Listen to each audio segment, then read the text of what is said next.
A lot of people wait until they're burned out to hire. So if you're even starting to get close to that edge, it's time to start looking at help, even a few hours a week of something if you haven't started yet, or it's time to add more to your team.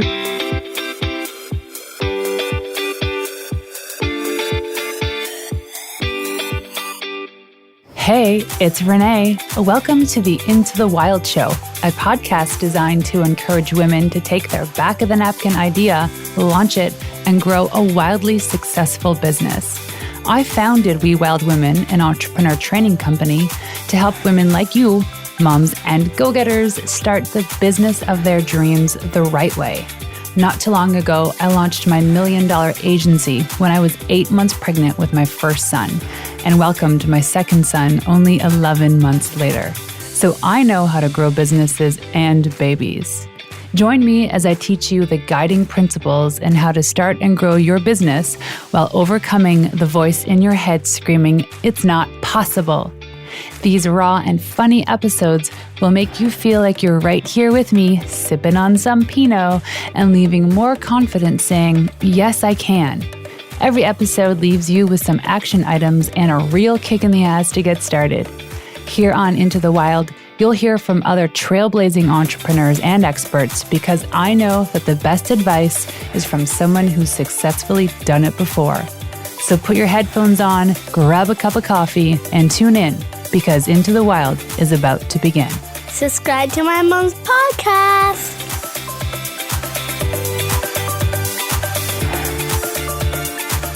Hey, you wild women! My next guest helps online entrepreneurs expand and improve their teams with talented freelancers.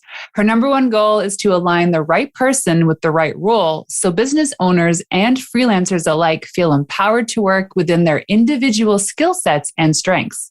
Her expertise lies in hiring and managing in your zone of genius. After years of struggling to bring on quality freelancers in her own business, Emily figured there had to be a better way to find great support. Through a lot of trial and error, she learned that hiring freelancers for online businesses is a lot different than traditional corporate hiring strategies. She spent years refining her strategic hiring process that has allowed her to connect hundreds of knockout freelancers with online entrepreneurs. She also teaches her hiring methods inside her self-guided digital course called The Hiring Fix. Please welcome the incredible Emily Perron. Hi, it's so great to be with you today. Thank you. Thanks for joining me. And I wanted to correct the last name because if you're Canadian, it is pronounced Perron, right? 100%. Yes. Yeah. We've Americanized it. That's all right. Sometimes the Perron, it's hard to pronounce, but you did tell me that your family's from Quebec. So yes, so it's a Quebec last name. So there's some Canadian there. Okay. So we're going to start with some quick questions. It gives the audience a chance to get to know you really fast. Are you ready? Okay. I'm ready. A little nervous. No worries. I don't see how you can get any of these wrong. Where are you from? I grew up on a farm in southern Minnesota, and I live in western Wisconsin now. Cool, which is practically Canada, we've determined. Same landscape, similar weather. Y'all like hockey. Yeah. Yeah, Minnesota is the state of hockey. It is. It's very much. They've declared themselves that. Perfect. Awesome. Did you know that hockey isn't even our national sport in Canada? What? No. It's lacrosse. I disagree. Right? And like Justin Bieber even made I don't know if you heard about this. You know Justin Bieber, and Tim Hortons is like our national, like Dunkin' Donuts. Yes, our national. Yes. Mm-hmm. Well, Justin Bieber and Tim Hortons collaborated on donuts. So we have this thing called Timbits, which is essentially the inside of a donut. So like little balls, and they're called Tim Biebs. Right? And he is a Toronto Maple Leafs fan. Boo. Okay. So what is one of your favorite quotes? Oh, I really love the Steve Jobs quote. It came from his TED Talk, the commencement address at Stanford. Oh man, almost 15 years ago. And he said, you can't connect the dots looking forward. You can only connect them looking backwards. That's how I've done everything in my career. Like I just trust that everything is going to work out.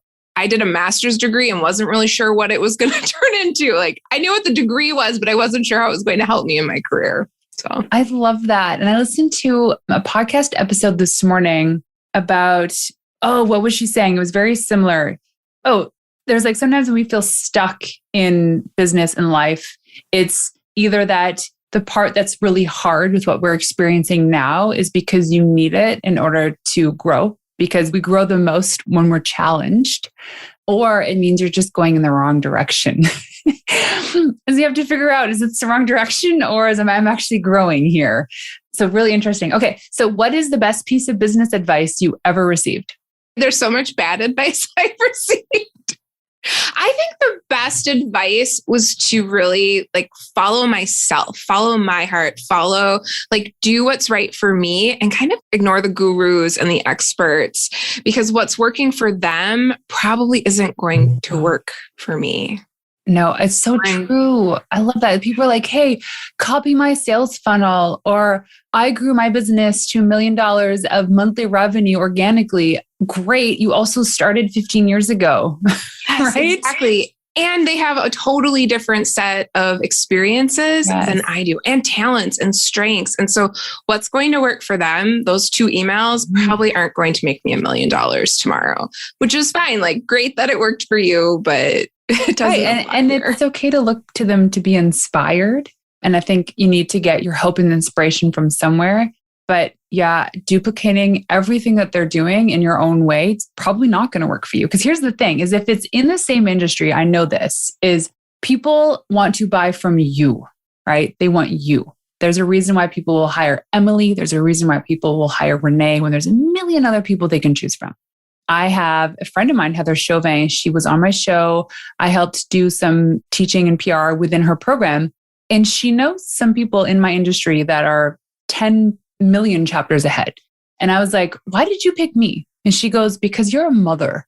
And my group is a group, my community is all mothers. And these other women that have successfully done what you're trying to do aren't mothers. It's not to say they wouldn't be helpful. They just wouldn't be relatable. That is the operative word, is to be relatable, right? Yes. So yes, find hope and inspiration from others that have successfully done it before, but you don't necessarily have to do what they're doing. Like you talked about with the inspiration piece. Yes. Use them as inspiration and then apply it in your business the way you need to. You can still do the funnels, still do all the things, but do them your way. And it's so much testing. I so much believe in testing because it's just going to be different for every business and every person. Exactly. Okay. So then I want to know, what is one of your biggest business mistakes? It does come down to hiring. I think the worst hiring mistake, I spent over $2,000 within 2 weeks. So I hired a guy on Upwork to make a marketing funnel for my very first course, which this was 2017 and it was on meaningful work. I was still career coaching at the time. And he did nothing. I spent $2,000. I didn't even get an email. I got research. He spent 20 hours a week researching. And the thing with Upwork is the payments just happen so fast and so automatically. And it never really occurred to me to, I was so young. It wasn't that long ago, but it's 2 months ago. Yeah, it was such a baby business 5 years ago. And that $2,000 was just so incredibly painful and embarrassing. And it was just really hard to even admit it at the time that it happened. And I shut the contract down after the second payment, but I got nothing. I got PowerPoint files of research. Wow. So what was your big lesson learned, just so that listeners don't make the same mistake? Yeah, I think it's that to be really clear about what you're looking for and what you're expecting. I was not very clear in those days. I knew I needed help. I believed in my program and I just did not. And this goes back to that. My best advice too. The best advice that I've received was someone who finally shook me out of following others' advice. I was trying to do a marketing funnel like the people teach, right? The big names in particular, how they do it. And I got nothing. All right. Well, expensive lesson learned. This past year, I spent $11,000 on a program of which they admittedly poorly qualified me for. They qualified me based on this business being the only business I've ever started, and it's 2 years old, versus my success in running agencies and selling agencies and making millions of dollars. and they have a very strict non-refund policy. And I was just like, okay, Renee, what's the lesson learned in losing this amount of money? And I just realized that I was too busy. Here's the big thing. And I'm sure a lot of people can relate because it actually goes with the Pareto principle of the 80-20 rule is I was too busy learning and taking courses and downloading guides and books that was replacing the time I should have been executing. But because I had that upper limiting belief of myself, I couldn't actually execute on the thing worried I would actually succeed. So that was my lesson. And I was like, cost me a lot. And I was like, you know what? I got to go back. I just got to start doing. Okay. Last question. What is a book or a podcast or something you read or listened to that has changed your life or changed your professional professional or personal life? Yeah. So professionally, there's a book called Attracting Perfect Customers, and it is a game changer. It was amazing. So Jan and Stacy are the authors. I can't think of their last names right now. But this book, it was written about 20 years ago, but the principles in it are so timeless. And I always the cover is really a turnoff to me. I really dislike the cover, right? And that's so important to a book. So I always encourage people to really give it a chance, even if you don't feel like you resonate with the cover, because it is so good. It doesn't matter where you're at in your business. They have these exercises that they walk you through in the book around visualizing your ideal customer and then visualizing your ideal business. And then you can also use this with your team as well. So before you're hiring, I do this for myself, especially personally, is really taking the time to think about who I want to work with. Yeah. In all the ways. Yes, experience, but also what are some of their attributes and characteristics? So that's my professional book. And what's the personal one? Yeah, the personal one is The Gifts of Imperfection by Brené Brown. I read that early on in more of my personal development journey that started 5 to 6 years ago. And yeah, it's just timeless. Awesome. It's aged really well. And she's amazing, right? She's written so many great books and I've read a lot of them, but that one still, there's just these 10 guideposts in it. And I think they're so good. I keep going back to living my life in alignment with those principles. Yeah, she's amazing. Okay. I'm surprised you didn't say The Big Leap. Oh, it's up there though, right? Got to be in the top 10. No, I know, but I've also shared a little bit with you about how I feel about that. Right. We will. Okay. We're going to dive into that then. Yeah, we'll get into it. What inspired you to start your company? Yeah. So I was really inspired to start my current company because I saw such a need in the space to help people with hiring. Because I came into my business as a career coach. That was my original business, was in career coaching. I came into that with a master's degree in industrial and organizational psychology and 10 years of hiring experience in the corporate world. And I was struggling. I was making those big mistakes, right? I was making $2,000 mistakes. I had another one that was $1,300. These were not small. And so I think that was the big thing. It was really hard to find someone who understood my small business, that understood my mindset as a digital entrepreneur. And I had all this experience in education. So I was like, I can figure this out. And then over time, people started noticing. My business friends started coming to me for advice on hiring. And so I started sharing, and that led into recruiting then. So then it was just a no-brainer to shift because there's just so much demand for it. And like I said, there's not a lot of good advice out there, especially that pertains to if you want to hire freelancers, if you need help just a few hours a week, there's not a lot of people out there. It's interesting because we talk about, especially the mistake you made in hiring this person with your marketing funnel.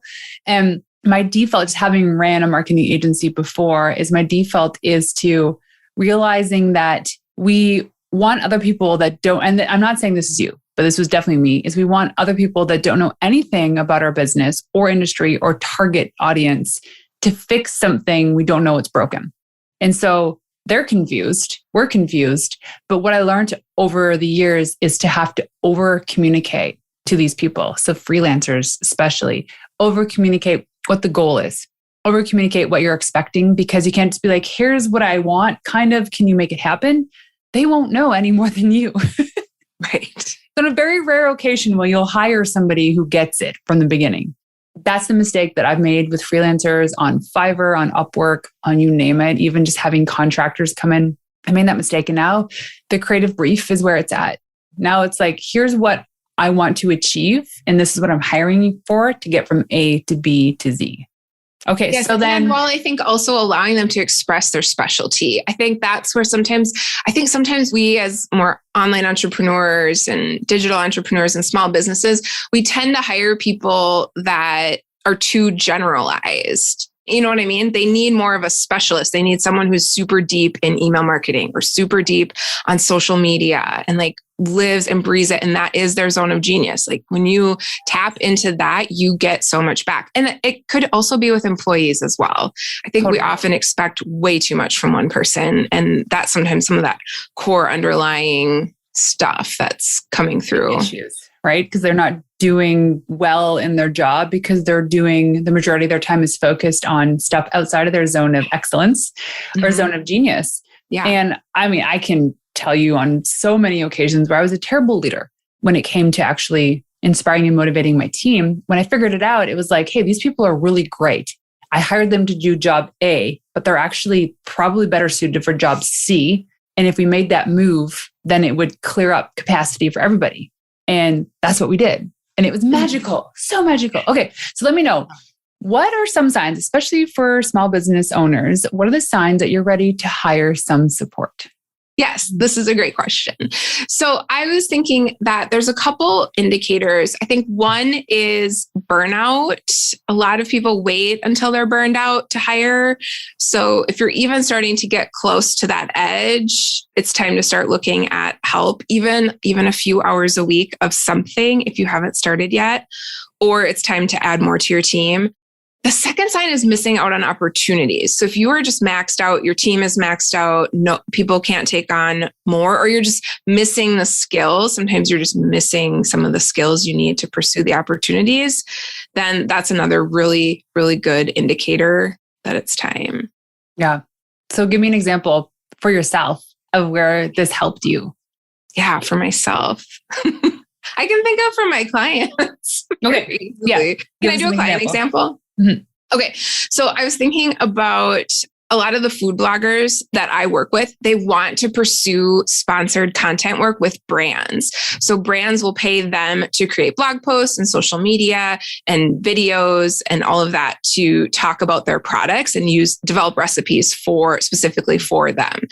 And they want to do that, but they just lack the capacity to pursue that because you either need an agency or you need to be pitching yourself or you need to get noticed or connected in some way.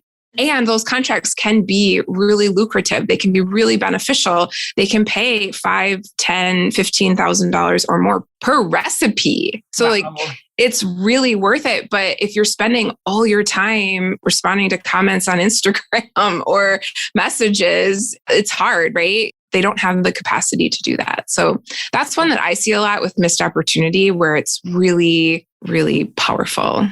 Yeah. And I want to kind of throw this into the zone of genius too, because I know with the women that I coach through Wild Women, where they hesitate outsourcing things because they feel like they need to do it. And partially because they're fearful of delegating that to somebody else because they're not going to do it as good. Mm-hmm. All right. And so they end up just burning the midnight oil because they're creating their social media strategy. They're editing their emails, they're hiring, and then they're signing multi-$1,000 contracts all in a day. So how do you know then? I guess this goes back to the zone of genius because I really want to talk about this right now is how do you know what you need to outsource? Yeah. So we've touched on zone of genius a couple of times in the Big Leap. And so I always look to the framework that Gay Hendricks wrote about in that book. So zone of genius gets the most play, right? Like everyone loves that concept and there's a lot of awareness about it compared to the rest of the framework that it's in.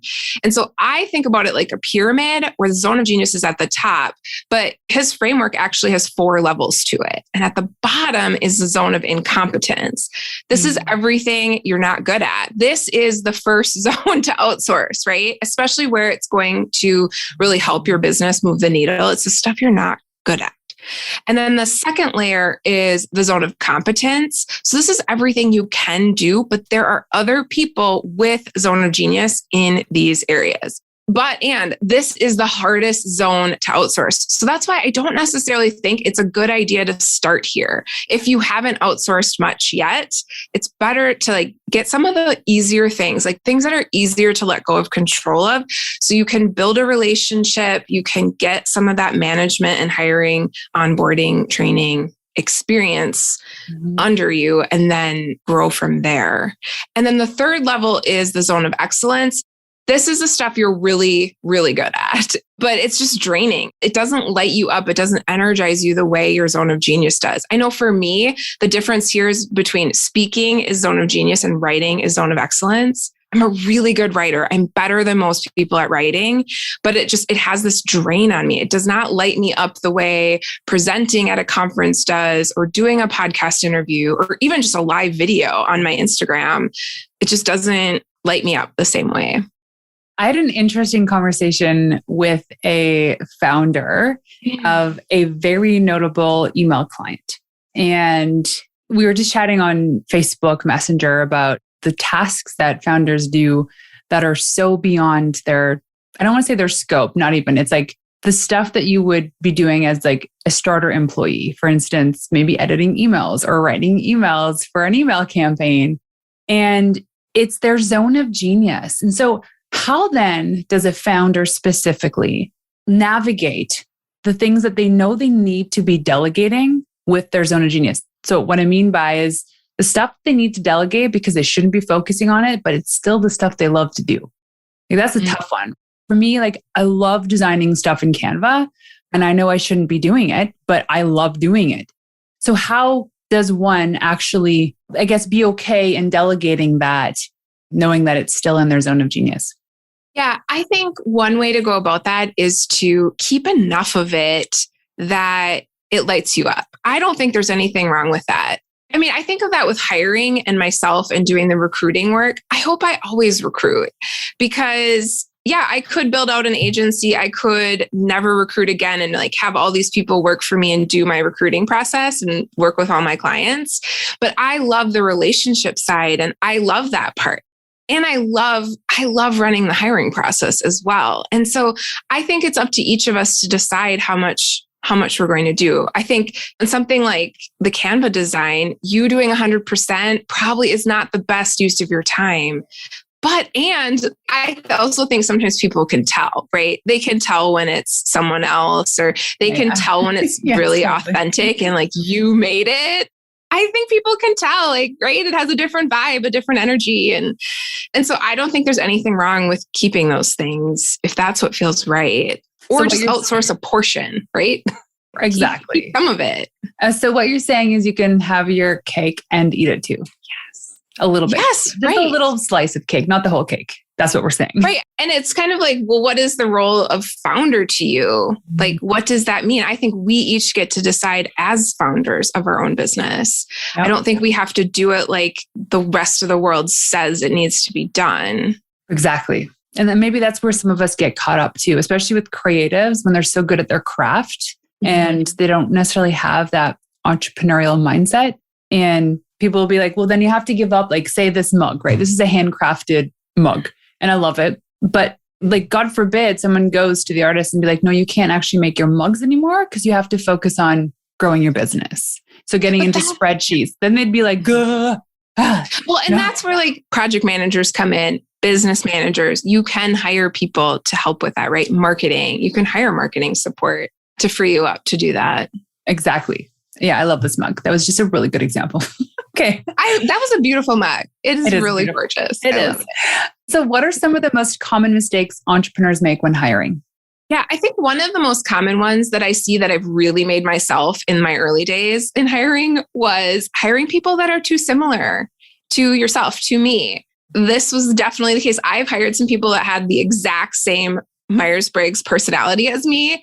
And it was not a fantastic experience because it was too much of me, right? Like I already struggle with deadlines. I already struggle with a lot of ideas. So to have someone supporting me with the same struggles, that was a challenge. Her work was amazing and we loved working together. It was so much fun. Right. But it was a challenge in like getting deadlines met and knowing the reliability piece wasn't there. And so I've since become much more attuned to hiring people that complement me, that complement my clients. Yes. That's why I spend a lot of time really understanding who they are, their personality, their strengths. I totally get it. And if by chance they end up being somebody you like and get along with, that's a huge bonus. When I had my agency and there was, I think 5 of us on payroll, maybe 6, I had everyone do the Myers-Briggs assessment and the Kolbe assessment as well. Mm-hmm. And it was so fascinating because I sent it to the pro that helps you understand the results. And they said to us, this is one of the most fascinating team dynamics we've ever seen because nobody is alike. And I was like, is this good? They said, yes, because it means where you are in your zone of incompetence, someone is in their zone of genius, and they will gladly do that work that you don't want to or can't do. Mm-hmm. So that is such a good point in hiring people that complement your zone of incompetence or competence so they can do the work that you can't or shouldn't be doing. Yes, exactly. Yeah, I think the other one that comes to mind is just lacking clarity, not being clear about like what roles you need and what each of those roles would do. So freelancers are really attuned to this. They can tell if you're clear.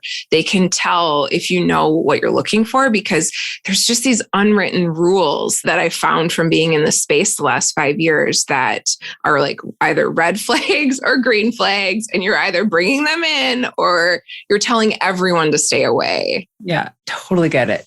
Okay, so then one of my last questions is what holds most people back from actually hiring? Yeah, I think one of the biggest things I hear a lot is just the fear of doing it wrong, of hiring the wrong person, wasting time, wasting money, wasting energy. That's the biggest one to overcome. And my advice is always just to there's trade-offs. Consider the trade-offs to not getting support because I really think as entrepreneurs, there is only one way through this, and it is through experience. You can read all the management books in the world, but it's not going to make you an incredible leader or manager because you have no lived experience in it. So that's the biggest one that holds people back. And I always say every problem in business is a people problem. Poor hiring or someone that wasn't promoted fast enough or demoted or not hired. There's so many things I think about. All the major roadblocks I had in my businesses was always because there was somebody that they had too much experience or not enough. And it's like what it all comes down to, and we don't want to hear this as founders, as CEOs of the company, is everything comes back on you. You are not the right leader. You made the poor decision. It's always up to you to course correct. And I think some of the biggest mistakes, actually, I know that the biggest mistakes in business I've made had to do with poor leadership in hiring. I also think too, we don't recognize, so we see the risk of making the wrong choice or doing it wrong, but we also don't acknowledge that there's also risk to not doing it, not taking that action and getting the support you really need to grow. There's also a risk in that as well. There's risk of burnout. There's risk of decaying business, risk of not growing. We just don't acknowledge just being in business is a risky endeavor. It doesn't matter who you are or what you're doing. There's always risk involved, even if we're not acknowledging it consciously. And every day you wake up, you face a similar or new challenge that people that aren't entrepreneurs don't get the chance to experience, right? And I'm not dissing people that have a job because quite frankly, those people are very important because they help us run businesses. But when you carry all the burden of risk, it makes you second guess all of your decisions too, especially when it comes to hiring. These are people you're putting full faith in, full trust in to help grow your business, to help walk around. Like I always tell my people when I'm onboarded them is if the moment that it becomes public that you're working with me or for me or beside me within my organization, you're a representation of the brand too.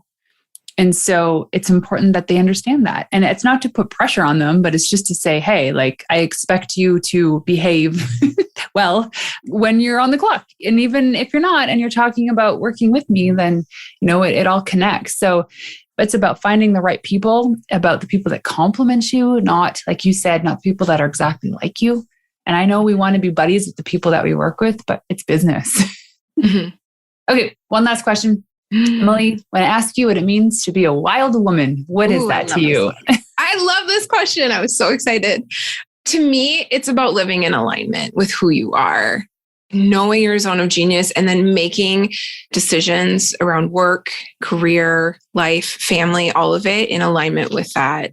Yeah, it's that alignment piece. I'd also say in alignment with the seasons as well. I'm really into like being in alignment with myself and then also just being in alignment with the seasons. Like each season of life or each season of the year calls for different things and different structures and different support and just flowing in and changing with that.